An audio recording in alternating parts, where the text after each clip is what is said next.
Hi, Dave. How are you? I'm good, thank you. I'm so glad you had the chance to talk to us today. Absolutely, my pleasure. So what are you up to these days?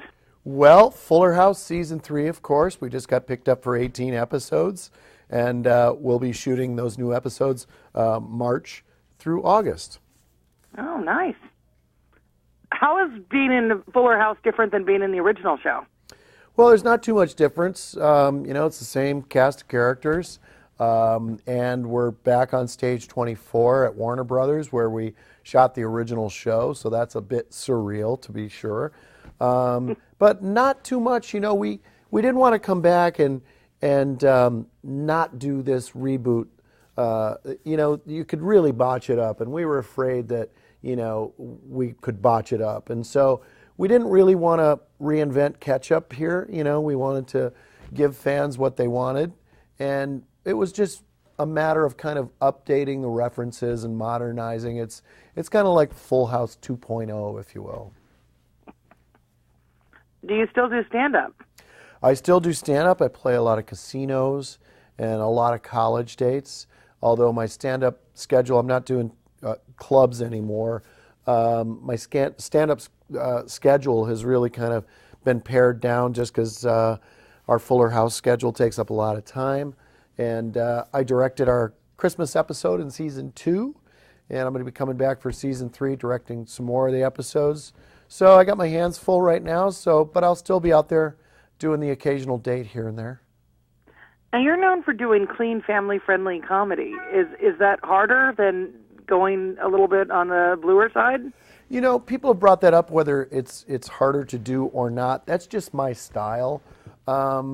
My mindset when I first started doing stand-up was to get on The Tonight Show with Johnny Carson, and I ended up doing that when I was 24 years old.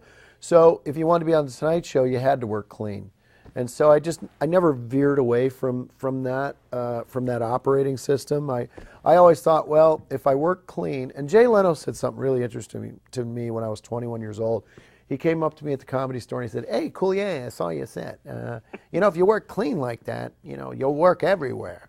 And I never forgot that. I thought, he's right. If I work clean, I don't have to edit myself. So whether that's harder to do or not, I don't know, because I've never really had to change the ingredients too much. I think that makes sense. What do you miss about Michigan? I was just in Michigan for a week. I miss my family. I miss my friends. I miss being able to skate out on a pond, which I did 2 days ago, outdoors. And, there's a lot that I miss about Michigan. It's where my heart is. And, I always say, someday I'll be able to move back there. But that day hasn't presented itself yet because people in California are still foolish enough to keep hiring me. Where do you live now? Is it in California? I live in Los Angeles, yeah. Do you have any New Year's resolutions? Probably to stop making silly New Year's resolutions that I never keep. It just seems like, well, that was dumb. Here I am, 30 days out, and I already blew that one. So I think it's just, I guess there will be a slimmer me for Fuller House for Season 3. There, I came up with a rhyme. Slimmer me for Season 3. Yeah. Well, all accounts report that you're close with your current and former co-stars. What do you guys like to do when you're together? We act really silly. There's so many inside jokes. We've known each other for 30 years, so it's like a real family getting together. We go out to dinners, or we'll, have everybody over for a barbecue and swim around in the pool. We've been through a lot together. We've been through everything that a real family goes through: marriages, divorces, births, deaths, you name it. The cancel. From going from a pilot of Full House to being canceled 192 episodes later, to a pilot for Fuller House, to success in Season 3 here. So we've been through a lot together. We've always been very supportive of each other, and it's a gift to be able to do this show again with people I truly love. Now, what do you want people to take away from your role as Uncle Joey? Oh, you know what? If it makes them feel better or forget their troubles for a little while, or makes them laugh. That's about all you can take away. It's not rocket science what we're doing. We're just trying to make people laugh and have a good time. It's entertainment, and I don't think we ever lose sight that, this is a TV show and, we're going to produce shows that our fans want to see. And that's what we've done. We've never been a critic's favorite. We've been criticized often by critics, but, that's just one person's opinion. We have millions and millions of other opinions that love us. So, I will tell you, we're looking forward to season 3. There's going to be a couple surprises in season 3. I can't tell you yet.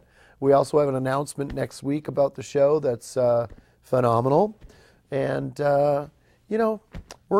we're riding this incredible wave with our fans, and we're going to continue this ride for as long as we can. I hope it goes on a long time. I love that you're doing the directing now, too. Thank you. Thanks. It's a lot of fun. Now, please tell me about Box Tops for Education.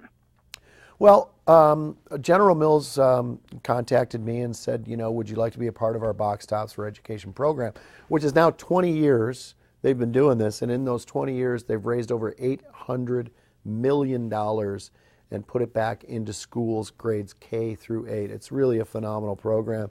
And I clipped Box Tops with my son when he was in grade school. So I knew exactly what the whole program was. So I said, hey, sign me up. So it's a really simple thing. You go in the store and you see me there on the cover of Cheerios, and and then you cut it out. You clip out your Box Tops, and now we even have an app on our website, which is Box Tops 4, the number 4 education.com, and you can download our app, and you can. It's as simple as going to the store, scanning your receipt, and your stuff that you just purchased pops up right on the app. It's pretty simple. Or you can do it the old-fashioned way by cutting it out and, get the scissors going. The great thing about this whole program is that not only does the proceeds of this go to kids, each box top is worth 10 cents. It gets everybody involved, and you don't even have to have kids to do this. You can be grandma and grandpa, you can be aunt or uncle, you can be the neighbors, friends, and you can still do this and kids receive the benefits from this. So it's an outstanding program, and we hope it goes on forever. And why is this program important to you? Well, to me, being a dad, I clipped these box tops with my son when he was in grade school, and I saw the direct impact that it had on his school. And so I think being a parent, it's important to me. And when you hear stories of teachers actually using their own money to buy school supplies, something has to be done. And I've always said that teachers are the unsung heroes in our world. We should elevate them to a place of prominence, and we don't as much as we should. And I think that this program really just exemplifies the goodness that you can create in your local community with your local schools by doing something as simple as clipping box tops. How often do people come up to you and say, cut it out? You're the first one. Oh, I bet. Yeah. A lot more than you'd think, yeah. But it works really well for cutting out box tops, too. It works perfectly well. There you go. Look we've brought it full circle. Is there anything you'd like to add? Well, you can go to DaveCoulier.com and see what I'm up to, and you can go to BoxTops4Education.com and get all the information that we've talked about here. Oh, that's wonderful. One final question. When you're in New York, what are some things you like to do when you're there? I love to go and walk around Central Park. That is one of my favorite things to do. I don't care if it's freezing out. That is just the best eye candy on the planet. I love going there. Wow. Well, thank you so much. Good luck to you on all your endeavors. That's so nice. Thank you. I appreciate it. Happy New Year. To you too. Thanks.